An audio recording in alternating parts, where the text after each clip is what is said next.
ரொம்ப சுருக்க சொல்கிறாரு. எவ்வளோ சுருக்க முடியுமோ அவ்வளோ சுருக்கிறேன்.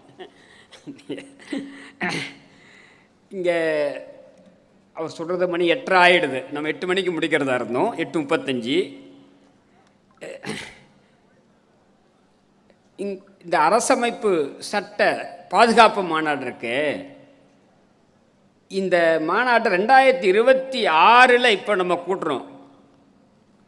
இப்படி ஒரு தேவையை 2018 சொன்னது இங்கே அமர்ந்திருக்கக்கூடிய உச்சநீதிமன்ற ஓய்வு பெற்ற நீதியரசர் செல்லமேஸ்வர். இதை நீங்கள் அவர் சொன்னார், நீங்கள் அதை ஆங்கிலத்தில் சொன்னார், புரிஞ்சிருக்குன்னு நினைக்கிறேன். 12/1 ஜனவரி 2018 அவர் உச்ச நீதிமன்றத்தை காப்பாற்ற வேண்டும் என்று சொன்னார். இதுவரையில் சுதந்திர இந்தியாவில் இப்போ சர்விங் ஜட்ஜ் இருக்கு, இன்னைக்கு வேலை செய்கிற ஜட்ஜ் இருக்காங்க பாரு. நான் ரிட்டையர் ஆகிட்டேன், அதுக்கப்புறம் நான் மைக்கை பிடிச்சி என்ன வேணாலும் பேசலாம். ஆனால் சர்வீஸில் இருக்கும்போது இந்த சுப்ரீம் கோர்ட்டை காப்பாற்றணும் அப்படின்னு சொன்னார் அவர். அதான் அவர் மட்டும் இல்லை, அவர் யாருன்னா நம்பர் 2, அதாவது சீஃப் ஜஸ்டிஸ்க்கு அடுத்த நிலையில் இருந்தவர். அவராக கூட இன்னொரு 3 பேர், மொத்தம் 4 பேர். இப்போ தமிழ்நாட்டில் கூட ஒரு கமிட்டியெல்லாம் போட்டாங்களே மாநில உரிமைக்கான, அவர் உட்பட ஜோசப் உட்பட 4 பேர் உச்சநீதிமன்றத்தை காப்பாற்றணும்னாங்க. அப்போ அவர் ஒரு கேள்வியை கேட்டாங்க எல்லாம், நீங்கள் வரலாமா? நீங்கள் சர்விங் ஜட்ஜாச்சு, வேலை செய்கிற ஜட்ஜு, அரசியல்வாதி வரலாம், வீதி பேர் வரலாம், நீங்கள் பொது இடத்துல மீடியாவை பார்த்து ஊடகத்தை பார்த்து கேட்கலாமா அப்படின்னு கேட்டப்போ அவர் சொன்னார், எனக்கு இன்னும் நினைவு இருக்கிறது, நான் இப்படி வரவில்லை என்றால் எதிர்கால சந்ததியினர் என்னை படிப்பார்கள். என் மனசாட்சிக்காக நாங்கள் இந்த கேள்வி இதுக்கே அப்படின்னு சொன்னார் அவர். எனவே இந்த மாதிரி இருக்கக்கூடியவர்கள்லாம் இருக்கிறப்போ நம்ம நிச்சயமாக அரசமைப்பு சட்டத்தை அதனுடைய விழுமியங்களை பாதுகாப்பான்றது நான் உறுதியாக நம்புகிறேன். என்னன்னா, இந்த ஏன் அவர் சொல்கிறாருன்னு பாருங்க, ஏன் உச்சநீதிமன்றத்தை சொன்னார் அவர். மீதியெல்லாம் இருக்கு பாருங்க, நம்ம அரசமைப்பு சட்டத்தில் உச்சநீதிமன்றம் தவிர மீதி எதுவும் சுயேட்சை அமைப்பே கிடையாது. கிட்டத்தட்ட சிபிஐ, இடி, இன்கம் டேக்ஸ், என்ஐஏ, என்ன கேட்டால் எலெக்ஷன் கமிஷன் கூட உச்சநீதிமன்றத்தில் கான்ஸ்டியூஷனில் அவங்க சட்டம் போட்டு பண்ணிக்கலாம். அதான் சட்டம் போட்டாங்க அவங்க என்னன்ட்டு. ஆனால் உச்ச நீதிமன்றமும் உயர் நீதிமன்றம் தான் ஒரு சுயேட்சையான அதிகாரமுள்ள அமைப்பு. அதை ஒழிச்சிடாதீங்கன்னு சொன்னார் செல்லமேஸ்வர் அவர்கள். அதான் முக்கியமானது.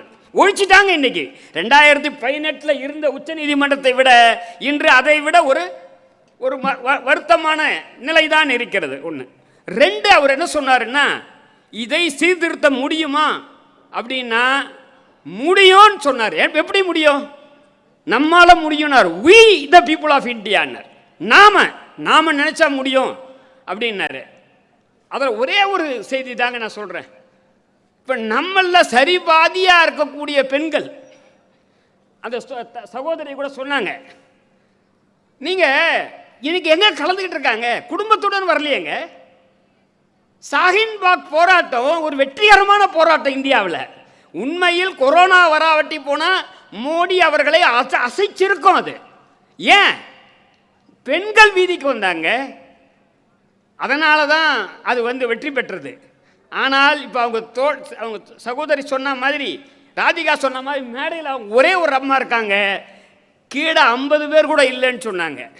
இதை நீங்கள் நிச்சயமாக அரசமைப்பு சட்டத்தை காப்பாற்ற வேண்டும் என்றால், உச்ச நீதிமன்றத்தை காப்பாற்ற வேண்டும் என்றால், உயர் நீதிமன்றங்களை காப்பாற்ற வேண்டும் என்றால், எல்லாம் திருப்பி சொன்னீங்களே, ஜிஆர் சாமிநாதனுக்கு பதில் அளிக்க வேண்டும் என்றால் நிச்சயமாக இந்த மக்கள் கூட்டத்தால் தான் முடியும் அப்படின்னு நான் நினைக்கிறேன். ஏற்கனவே 2-3 செய்திகளை சொன்னாங்க. 1, இந்த இருக்காங்க பாருங்க, வரக்கூடிய எம்எல்ஏ எம்பிக்களில் 40% கிரிமினல்ஸ் அப்படின்னு சொன்னார். 4000 வழக்குகள் அவங்க பேரில் இருக்குன்னாரு. அதோடு மட்டும் இல்லை, மணி பவரை பற்றி சொன்னாங்க. இந்த இந்த சூழலில் இருந்தாலும் டெமோக்ரஸியில் அவர்களுக்கு ஒரு பங்கு இருக்குது.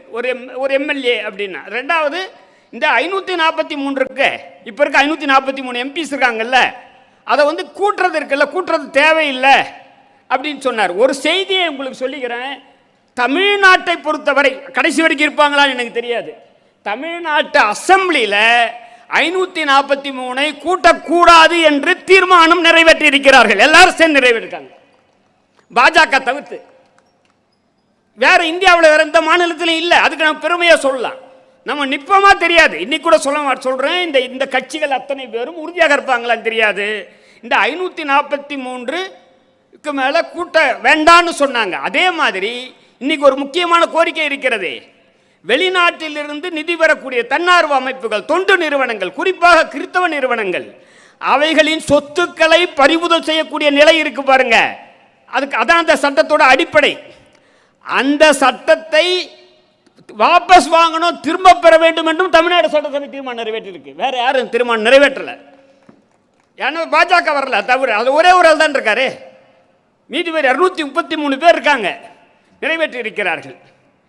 இறுதியாக நான் சொல்லி இதை முடிச்சிடுறேங்க. என்னன்னா, இந்த செல்லமேஸ்வர் சொன்னார், கான்ஸ்டியூஷனில் 130க்கும் மேற்பட்ட திருத்தங்கள் இது வரைக்கும் வந்தாச்சு. அப்போ திருத்தம் பண்ணலாம் என கேட்டான். என்ன திருத்தம் பண்ணணும்? ஒரே ஒரு செய்திக்கு, டெமோக்ரஸின்னா என்ன? டெமோக்ரஸின்னா பிரதிநிதித்துவம் வேணும். 543ல் முஸ்லீம்களுக்கு எம்பிக்கள் எவ்வளோ பேர் இருக்காங்க இது வரைக்கும் நீங்கள் கேட்டிருக்கீங்களா? கிறிஸ்டியன்ஸ் எம்பிக்கள் எவ்வளோ பேர் இருக்காங்க? இன்னைக்கு இல்லை, 1952 தேர்தல் நடந்தது இல்லையா? அதிலிருந்து 5 ஆண்டுக்கு ஒரு முறை நடக்கிற இந்த தேர்தலில் 14% முஸ்லீம்ஸ் இருந்தால் எவ்வளோ பேர் இருக்கணும்? 77 பேர் இருக்கணுங்க. இப்போ எவ்வளோ பேர் இருக்காங்க? 24 நடந்ததில் 24 பேர். இதை விட்டுருங்க, ஒரு தேர்தலில் கூட 77 பேர் வந்ததில்லை. அதிகபட்சம் 49 பேர் தான் வந்திருக்காங்க. இதான் டெமோக்ரஸி.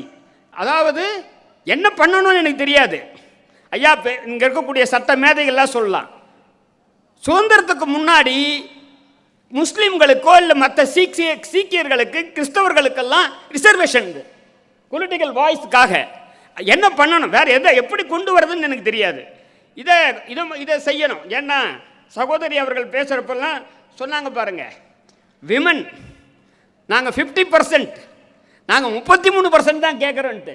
இவர்கள் 14%, இவங்க 3%. அவங்களுக்கான குரல் இருக்கணும். அதுக்கப்புறம் அந்த குரல் எப்படி இருக்கணும்? கிரிமினலாக இருக்கக்கூடாது, மணிப்பவராக இருக்கக்கூடாது, கட்சி மாறக்கூடாது, இதெல்லாம் இருக்கணுன்றது வேற. இதையெல்லாம் செயல்படுத்த வேண்டும் என்றால், அவர் சொன்னது மீண்டும் உங்களுக்கு நினைவுபடுத்துகிறேன். நமது நீதிபதி அவர்கள் சொன்னார், we the people, நம்மால் தான் சாதிக்க முடியும், மக்களால் தான் சாதிக்க முடியும், நாம் சாதிப்போம் என்று கூறி விடைபெறுகிறேன். நன்றி, வணக்கம்.